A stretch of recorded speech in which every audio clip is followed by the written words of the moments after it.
हमारी लालगंज तहसील में श्री विंध्यवासिनी राय के कक्ष में मुलाकात हुई। मैंने पूछा कि लालगंज में रेलवे के निर्माण के लिए, रेल पथ के निर्माण के लिए आप क्या कर रहे हैं। तो उन्होंने बताया कि मैंने इसके लिए संसद में एक सवाल उठाया है और रेल मंत्री से मिल करके भी मैंने कहा है कि लालगंज में रेलवे का निर्माण हो। बनारस से डोभी होते हुए लालगंज आजमगढ़ को जोड़ते हुए गोरखपुर तक रेल लाइन के निर्माण की बात बहुत दिन से चल रही है।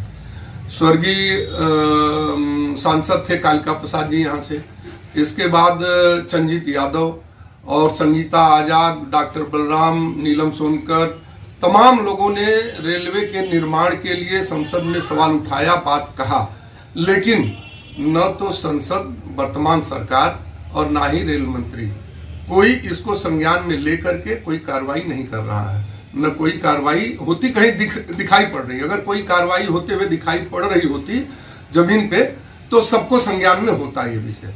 तो मुझे लगा कि जब कालिका सिंह के जमाने से यह सवाल चल रहा है, यह विषय चल रहा है, तो आखिर जमीन पे कोई कार्य क्यों नहीं हो रहा है। तो जमीन पे कार्य न होने का कारण है कि यहाँ के लोग, हम लोग उसके लिए फिर पहल नहीं करवा पा रहे हैं, आगे संघर्ष नहीं कर पा रहे हैं। सांसद हैं, मंत्री हैं, नेता हैं, उन्होंने बात कह दी, उनके पास बहुत सारा काम है। तो हमने ऐसा विचार किया कि एक संघर्ष समिति इसके लिए बनाई जाए। तो हमने लालगंज रेल पथ निर्माण संघर्ष समिति बनाया है। उसका संयोजक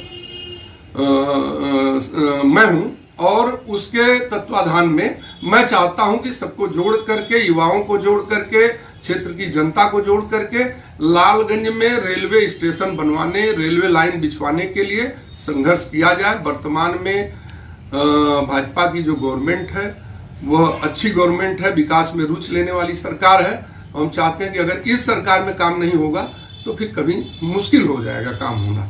और अभी तमाम लोगों ने यह बात कही है, मैं चाहता हूं कि इस बात को यहां से लेकर के, जनपद से लेकर के संसद तक, दिल्ली तक इस आवाज को बुलंद किया जाए ताकि लालगंज में रेलवे का निर्माण हो, रेलवे लाइन बिछे, रेलवे स्टेशन बने, जिससे यहाँ का व्यापार विकसित हो।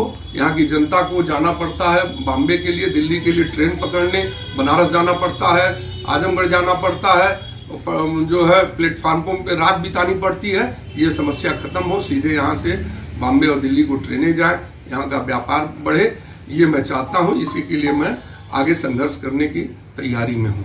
जी धन्यवाद। If you like this video, please share and subscribe of channel. Also don't forget press the bell icon for regular updates.